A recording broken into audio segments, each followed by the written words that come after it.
नहीं चलेगी, नहीं चलेगी, नहीं चलेगी। 4-5 को हार्ट अटैक आ चुका है, पेरेंट्स को डिप्रेशन में है, बच्चे 3 महीने से। ऐसे हमें बीच बिचारे में हमको फंसा कर छोड़ दिया इन लोगों ने। अब सर थर्सडे को आया, 5 घंटे रुक के गए ऑफिस के सामने, किसी ने एंट्री तो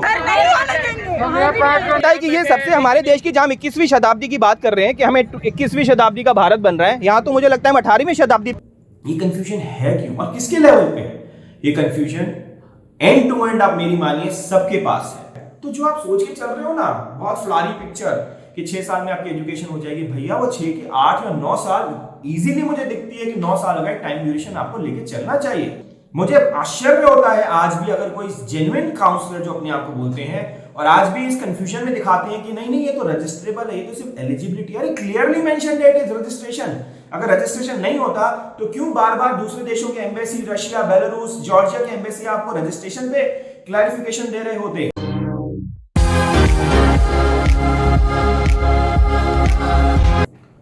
हेलो फ्रेंड्स, मेरा नाम अनुज गोयल है, गेट माई यूनिवर्सिटी से। दोस्तों, हम सबके अपने अपने जीवन में कुछ एक्सपीरियंसेस होते हैं, लर्निंग्स होती हैं और कहीं ना कहीं हम लोग अपनी लाइफ से कुछ सीखते हैं। एज अ करियर काउंसलर मेरा भी अपना एक अनुभव रहा है, अपना करियर रहा है और काफ़ी बच्चों को मुझे भी मेंटरशिप देने का मौका मिला है, अवसर मिला है। बट अपने इस पूरे करियर काउंसलिंग के पीरियड में आज की सिचुएशन में मैं सबसे ज़्यादा अपने आप को असमर्थ फील कर रहा हूँ, सबसे ज़्यादा मैं कॉम्प्लिकेटेड सिचुएशन में फील कर रहा हूँ और सबसे ज़्यादा कंफ्यूज फील कर रहा हूँ। और कहीं ना कहीं जहां हम लोग एज अ काउंसलर इतने इंफॉर्मेशन से कनेक्टेड रहते हैं, इतने बच्चों से कनेक्टेड, इतने प्लेटफॉर्म से कनेक्टेड रहते हैं, be it RTIs, be it legal opinions, be it more understanding about the subject, but still अगर मेरे लेवल पे कंफ्यूजन है तो आप सोचिए कहीं ना कहीं ये कंफ्यूजन ऑल अक्रॉस है और कहीं ना कहीं मैं खुद भी अपने आप को इस पूरे दरमियान क्लियर नहीं कर पा रहा। और दोस्तों, ये कंफ्यूजन है किस चीज की? ये कंफ्यूजन इसीलिए है क्योंकि मैं सही और गलत में फैसला नहीं कर पा रहा, specially when it comes to the career of medicine abroad students who want to pursue their career for 2022। जो 2022 के आप लोग हो या करंट स्टूडेंट्स हैं उनकी तो हम बाद में बात करेंगे, पहले हम बात कर लेते हैं 2021 वाले बच्चों की। कहीं ना कहीं जो बच्चे बिल्कुल भी फॉल्ट में नहीं थे, उस समय तो गैजेट का दायरा ही नहीं था, एग्जाम्पल लेता हूं, और कहीं ना कहीं आप उनकी प्लाइट और उनकी कंडीशन देखिए कि पिछले 6 महीने 8 महीने से वो कितने दर्द से गूंज रहे हैं, झुलस रहे हैं, राइट? उन बच्चों की क्या गलती थी जिन्होंने बाहर जाने का सपना देखा, जिनके पास बजट नहीं है, जो मेडिकल का ख्वाब देख के यूक्रेन गए, फिलीपींस गए, चाइना गए।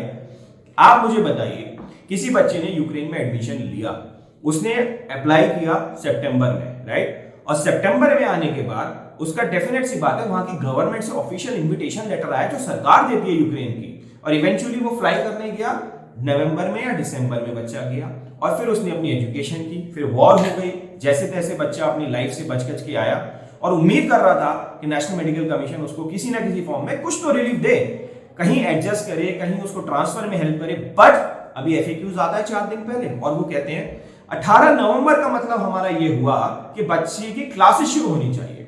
अरे किस बेसिस पे क्लासेस शुरू हो सकती है जब सिस्टम ही नहीं है वहां क्लासेस शुरू होने का? तो इसका मतलब क्या हुआ? उस बच्चे की क्लासेस तो दिसंबर में शुरू हुई, दैट मींस वो गैजेट के दायरे में आ गया।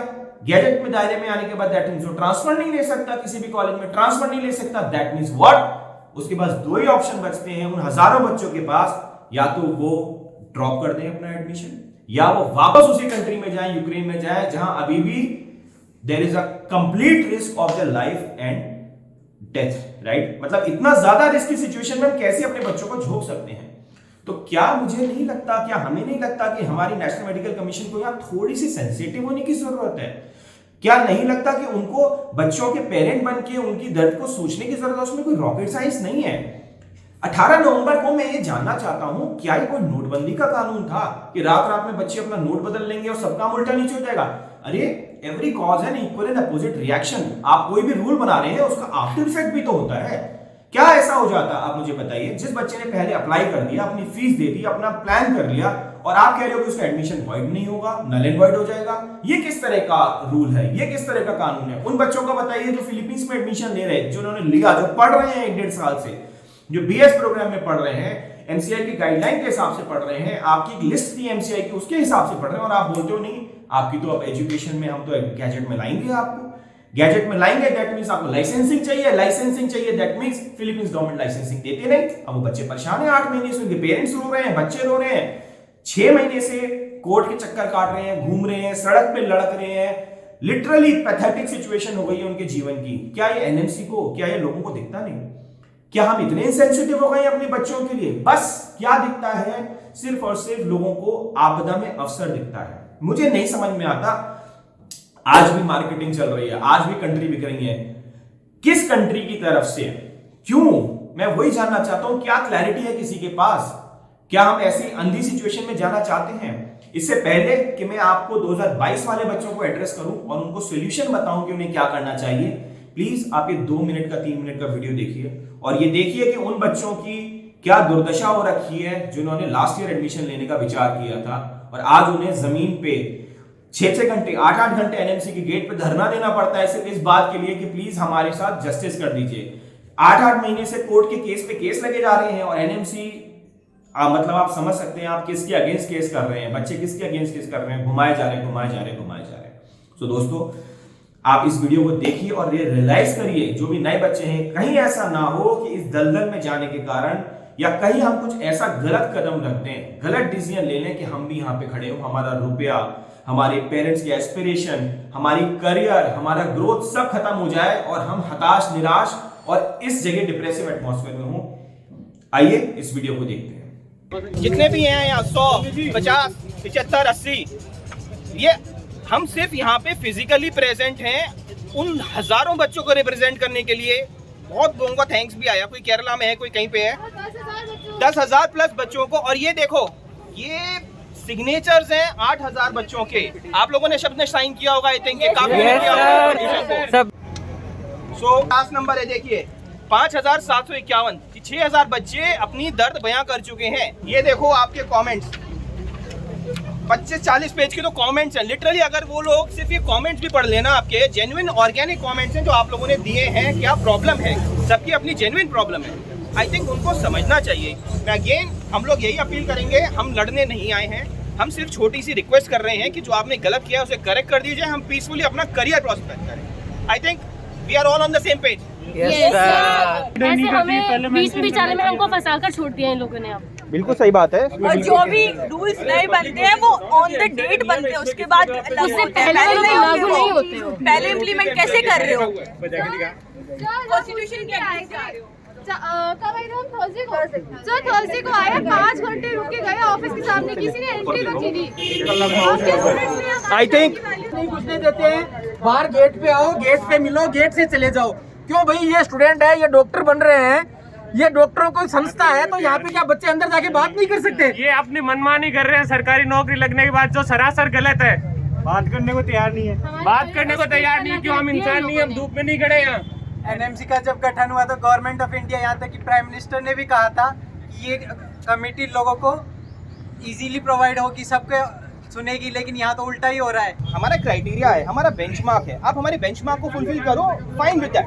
ये तो इस तरह से हो गया कि चीज़ों को इतना खराब कर दो। आप लाइसेंसिंग की बात कर रहे हैं, ये बच्चे को लाइसेंसिंग लानी पड़ेगी उस कंट्री से। कौन सी कंट्री मुझे बताइए वहाँ पे आपको लाइसेंसिंग देगी? मुझे आप बताइए। ये सिर्फ फिलीपींस की बात नहीं है दोस्तों, ये हर कंट्री की बात है। फिलीपींस का मैटर ज्यादा है क्योंकि ये ड्यूरेशन का स्प्लिट है, राइट? फिलीपींस में सर ऑप्शन ही नहीं है कि हम लोग फिल कर सके। लाइसेंस के लिए जाना पड़ेगा, ट्रेन में क्रॉक 3 जाना पड़ेगा, बहुत से कॉम्प्लिकेशंस हैं इसके अंदर। ये इमिग्रेशन वाला मैटर है, उनको डॉक्टर की जरूरत नहीं है। आप समझ रहे हैं मेरी बात? तो ये तो एक तरह से हो गया कि हम कह नहीं सकते बाहर जाओ, लेकिन रूल ऐसे बना दो कि कोई जा ही नहीं सकते। तो this is not right. I think हमें यहाँ सेंसिटिव होने की जरूरत है चीजों की।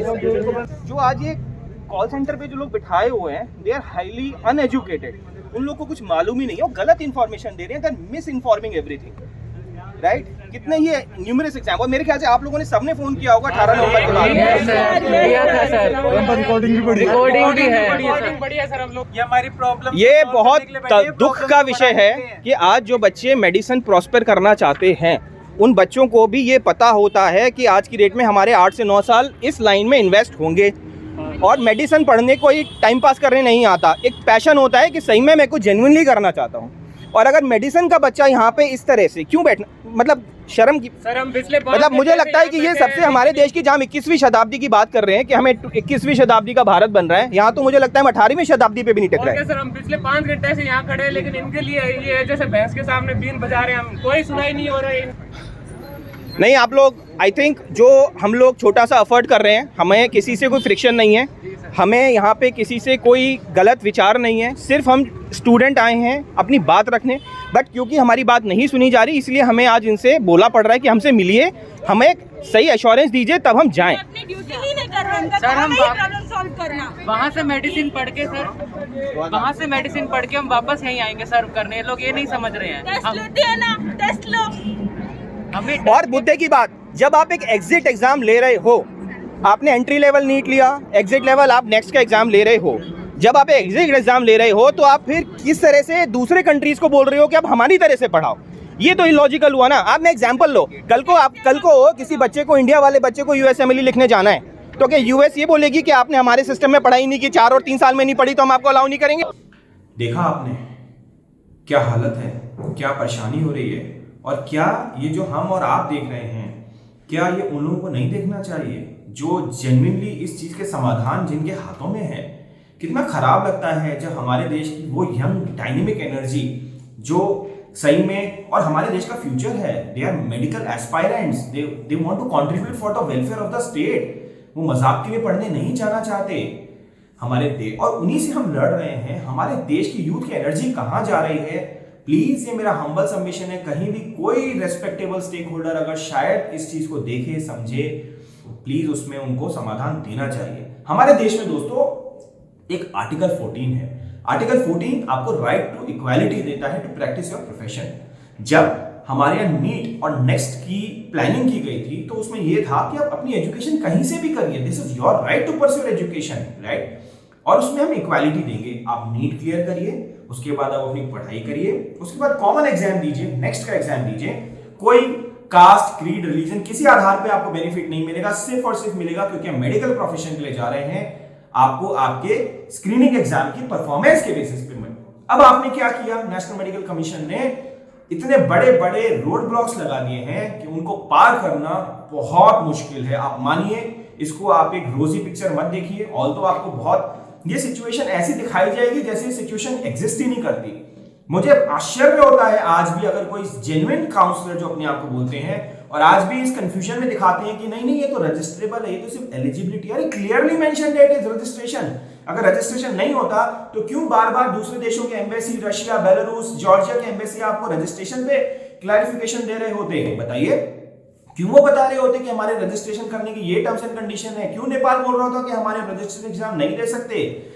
तो ये कंफ्यूज मत होइए। मेरे को तो ऐसा I feel pity on those people जो आज भी रजिस्ट्रेबल और रजिस्ट्रेशन के बीच में करके बच्चों, उनको सिर्फ बिजनेस से मतलब है। दिस इज हाइट्स ऑफ इररिस्पांसिबिलिटी, ऐसा नहीं करना चाहिए। और एनएमसी को भी ये सोचना चाहिए। आज आपने 2 कंडीशन लगा दी। पहली आपने कंडीशन लगाई इंटर्नशिप आपने 1 साल बढ़ाई, चलो वो ठीक है, एक लेवल तक मैनेजेबल है, बट लाइसेंसिंग की कंडीशन सीरियसली ड्रैकोनियन कंडीशन है, क्योंकि मेजॉरिटी कंट्रीज में licensing is the local language. आप समझिए, it is not something which is so easy to learn the local language, और वो भी proficiency in that local language, right? So this is a road block. आपको नहीं पता कि आप वो लाइसेंसिंग एग्जाम 1 बार में क्लियर करेंगे, 2 बार में क्लियर करेंगे, फिर आप इंडिया आएंगे, नेक्स्ट का एग्जाम होगा जब दोनों लेवल पे कॉम्पीट करेंगे इंडिया अब्रॉड वाले बच्चों के साथ। अगर आपका क्लिनिकल पार्ट नहीं स्ट्रांग है, वहां भी आपको एक गैप लेके चलना पड़ेगा। भगवान न करे एक के बाद दूसरा अटेम्प्ट आपको लेना पड़े। अभी तो ये भी क्लियर नहीं है, most probably it is an annual exam. तो जो आप सोच के चल रहे हो ना, बहुत फ्लारी पिक्चर कि 6 साल में आपकी एजुकेशन हो जाएगी, भैया वो 6 के 8 या 9 साल इजीली मुझे दिखती है कि 9 साल का टाइम ड्यूरेशन आपको लेके चलना चाहिए, और उसका 3 साल का बजट भी आपको प्लान करके चलना चाहिए। तो अगर आपको कोई बोल रहा है कि भैया 5 साल का छोटा सा बजट है और आपको किसी का भरोसा क्यों करना, ये तो आपको खुद देखना है ना। तो दोस्तों, कुछ चीजें मैं आपको बताना चाहता हूं।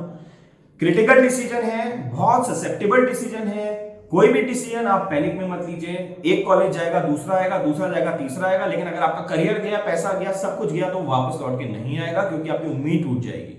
जब तक उस कंट्री की रिस्पेक्टेबल बॉडी से आरटीआई या एम्बेसी या गवर्नमेंट या एजुकेशन डिपार्टमेंट की कोई कंफर्मेशन नहीं हो, आपको उसको सही नहीं मानना चाहिए।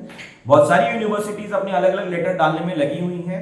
वो बिल्कुल भी रिलायबल नहीं है, वो कंक्लूसिव नहीं है और बाद में डेफिनेटली कब पलट जाएंगे और आपका करियर टर्न अराउंड हो जाएगा, राइट। इस सारे सिचुएशन के अंतर्गत जहां हम देख रहे हैं कि बहुत ज़्यादा कंफ्यूजन हो गया है और एनफ इज एनफ, सबकी पेशेंस लूज हो रही है और कहीं ना कहीं हम लोग नहीं चाहते हमारा फ्यूचर गलत डायरेक्शन में जाए, मिसगाइड हो। एक बच्चे के साथ भी अगर गलत होता है तो वो बहुत बड़ी गलती होती है, राइट। मैं रिक्वेस्ट करता हूँ, मैं अपील करता हूँ हाथ जोड़ के प्रधानमंत्री जी से, प्लीज सर आप देखिए आपकी इतनी बड़ी मैकेनिज्म है, इतना बड़ा सिस्टम है, उनको समझने की कोशिश करिए, समझाने की कोशिश करिए कि भाई इस पे क्लैरिटी दे दो।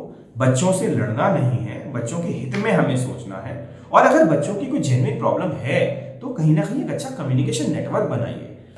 तो दोस्तों इन सारी चीजों के साथ मेरा सिंपल सबमिशन यही है, कोई पैनिक मत करिए, कोई सीट जाएगी तो जाएगी, नहीं आएगी तो नहीं जाएगी। आप अपना इंट्रोस्पेक्शन करिए और इस सिचुएशन की क्रिटिकल इवैल्यूएशन करिए और कहीं ऐसा कोई मौका मत दीजिए अपने आप को या किसी को भी कि हमारी वो सिचुएशन हो जाए जो हमारे उन स्टूडेंट्स की हुई थी 2021 में गए थे। अरे उनके साथ तो रियली इनजस्टिस हो गया, उनके साथ तो वो हो गया जो उन्होंने कभी सोचा नहीं था, राइट। उनकी तो 1% गलती नहीं थी और यहाँ दो मिनट नहीं लगेंगे एनएमसी को या किसी बॉडी को बोलने में, हमने तो सब कुछ लिखित में दिया था, आपने फुलफिल क्यों नहीं किया। इसका समाधान क्या है? इसका समाधान एक ही है, एनएमसी को क्लैरिटी देनी चाहिए और चाहिए और चाहिए और वहीं से क्लैरिटी आएगी भी। दोस्तों इसके लिए क्योंकि वो दे नहीं रहे, हमने एक सोशल कैंपेन शुरू किया है change.org पे। मैं चाहता हूं काफी बच्चे उस पर साइन अप कर रहे हैं, मैं चाहता हूं ये वॉइस आपकी जाए, उन लोगों तक जाए, हजारों बच्चे इसमें जुड़े, आप जुड़े, आपके सीनियर जुड़े, आपके भाई जुड़े, आपके पेरेंट्स जुड़े, क्योंकि आप लोगों के करियर का सवाल है। अगर हर साल 25-50 हजार बच्चे जाते हैं और कल को वो भी ऐसे सड़क पे खड़े होंगे तो इससे बुरा हमारे देश के लिए कुछ नहीं होगा, राइट। आप इसको साइन करिए, पिटीशन की लिंक डिस्क्रिप्शन बॉक्स में दी गई है, जुड़िए और डेफिनेट सी बात है इस चीज को हम नेक्स्ट लेवल पे भी लेके जाएंगे। एनएमसी से अभी हमने ऑफिशियल चैनल से रिक्वेस्ट किया है, अगर नहीं करेंगे then definitely there is a way whereby they have to give a clarification. ये रजिस्ट्रेबल है, रजिस्ट्रेशन है, सिंगल इंटर्नशिप है, डबल इंटर्नशिप है, इंटीग्रेटेड इंटर्नशिप एक्सेप्टेबल होगी या कल को जो कंट्री स्प्रेड करके इंटर्नशिप दे रही है second year to fourth year, नहीं उसको सीएमआई के हिसाब से लेना पड़ेगा। तो जो 6 साल की एजुकेशन है कुछ कंट्रीज के वो 7 साल 8 साल हो जाएंगे ऑफिशियली। तो प्लीज इसे साइन करिए, ये मेरी हम्बल अपील है और उम्मीद करता हूं आप स्वस्थ रहिए और कोई डिसीजन पैनिक में मत लीजिए और होपफुली क्लैरिटी आएगी, जल्दी आएगी। उसके बाद आपको जहां जाना है, जैसे जाना है, बिल्कुल दिल खोल के जाइए, क्योंकि किसी ने सही कहा है कोई भी डिसीजन अनकंक्लूसिव, अनएजुकेटेड डिसीजन हमेशा आपको गलत ही जाएगा, राइट। सो इसी शब्द के साथ मैं आपको रिक्वेस्ट करता हूं, अपील देता हूं और उम्मीद करता हूं कि आप सही रहेंगे और सबके साथ सही होगा। Thank you friends.